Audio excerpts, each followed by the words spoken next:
a mountain peak, at sea, in the deep jungle, anywhere in the world, disaster may strike at any time, blighting 1,000 hopes at a blow. Another casualty in hazardous bush flying. A light civilian aircraft carrying 3 men on a hunting trip is feared lost in northern Ontario wilderness. The plane left North Bay early yesterday on a 3-hour flight to Loon Lake. Since then, it has not been reported. At Trenton Air Station. At Trenton, veteran air crews of the Search and Rescue Service of the Royal Canadian Air Force have already been briefed on which areas to comb for the lost hunting party. The hunters had planned to fly directly from North Bay to Loon Lake, and so the search planes will first scour the bushland all along this flight path.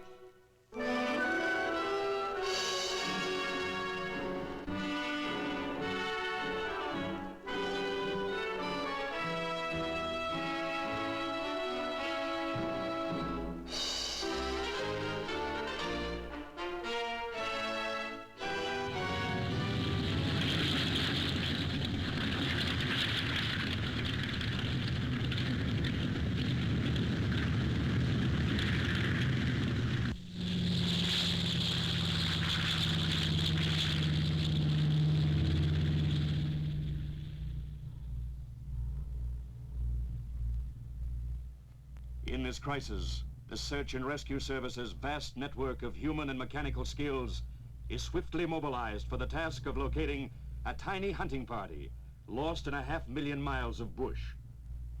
Air search is brutal on both body and nerves. Long experience has taught these flyers that even if a plane crash does not prove fatal, the passengers may get panicky and try to walk to civilization. If this happens, it may be weeks before the vanished hunters are located. Nightfall, and not a trace of the lost hunters. The search continues.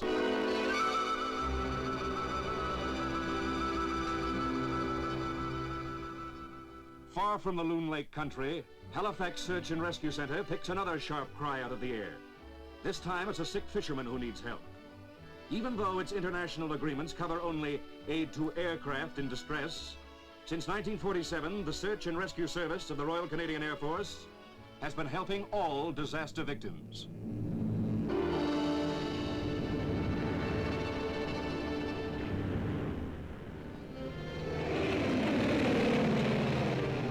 A Lancaster checks the schooner's position, crackling out precise data to guide the high-speed launch quickly to the spot.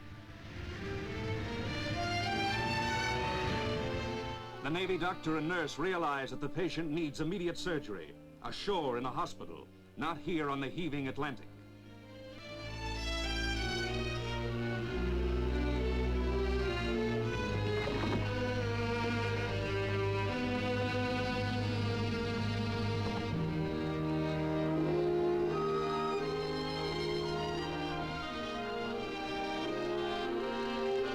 Their precision and gentleness, but above all the promptness of their arrival and departure, will save a fisherman's life.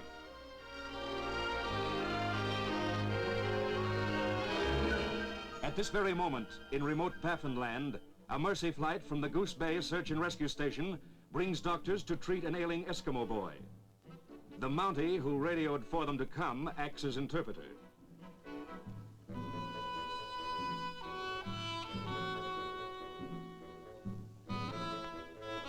Tuberculosis, civilization's gift to the Eskimo, can really race through young bodies. Having traveled so far north, the doctors will examine and treat everybody in camp.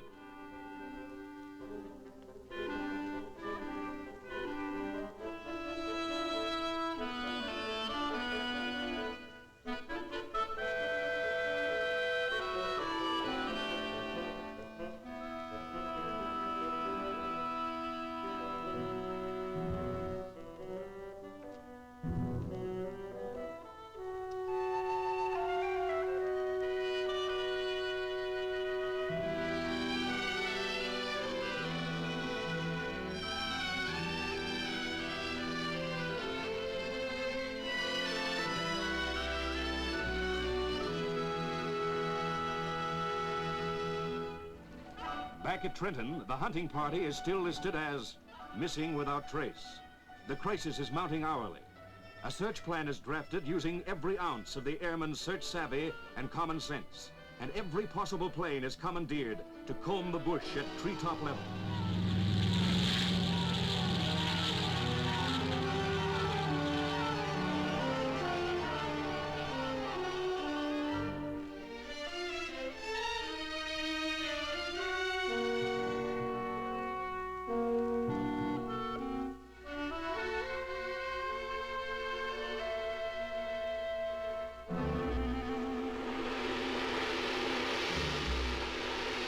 Found at last, but are the men alive?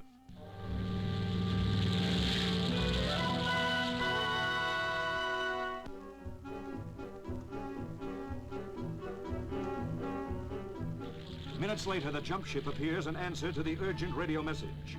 The plane must make 2 runs to drop its parachutists squarely on the target. Now it's up to the pararescue men. These highly trained mercy specialists have performed major operations in the wilderness, delivered babies, fought their way through hundreds of miles of Canada's toughest country.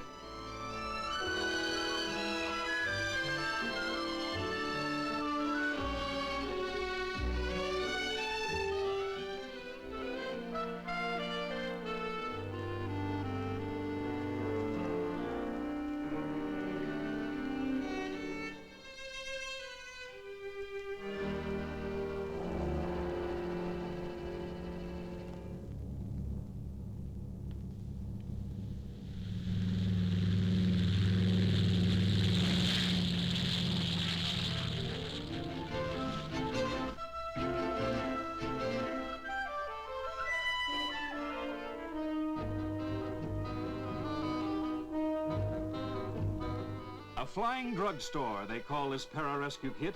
It holds plasma, drugs, cigarettes, even a collapsible stretcher. After 70 hours exposure, hot coffee is enough to start 2 of the hunters on the road to recovery. And to treat the critically wounded pilot, a doctor is arriving by helicopter.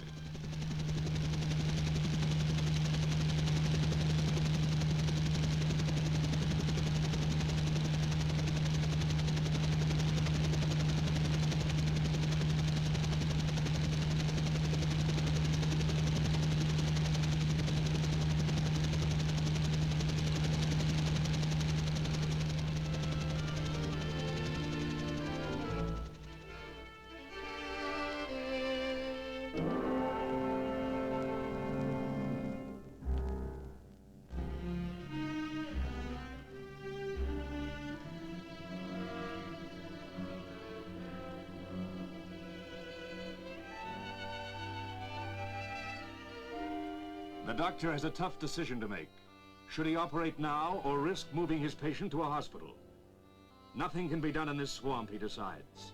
Better take a chance on carrying the wounded man 5 miles east to that lake they saw from the helicopter, where a Canso flying boat can be arranged to meet them.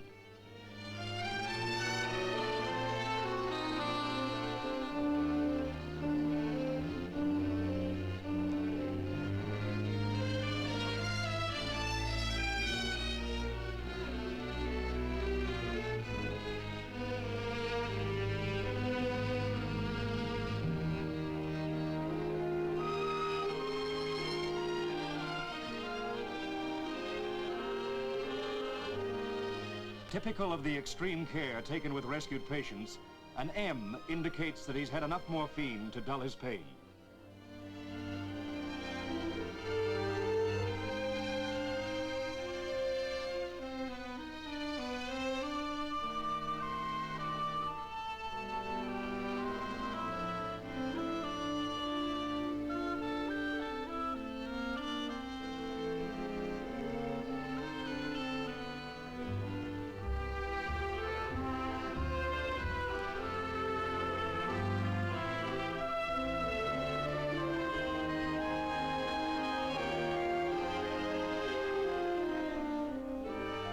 Back to the base and home. And another rescue mission tomorrow. It may be an injured trapper, a ship foundering at sea, a wrecked aircraft, or a dangerous epidemic in the lonely Arctic. But whatever the victims may be, they will scan the heavens with confidence for the thundering approach of the RCAF's Samaritans of the Sky.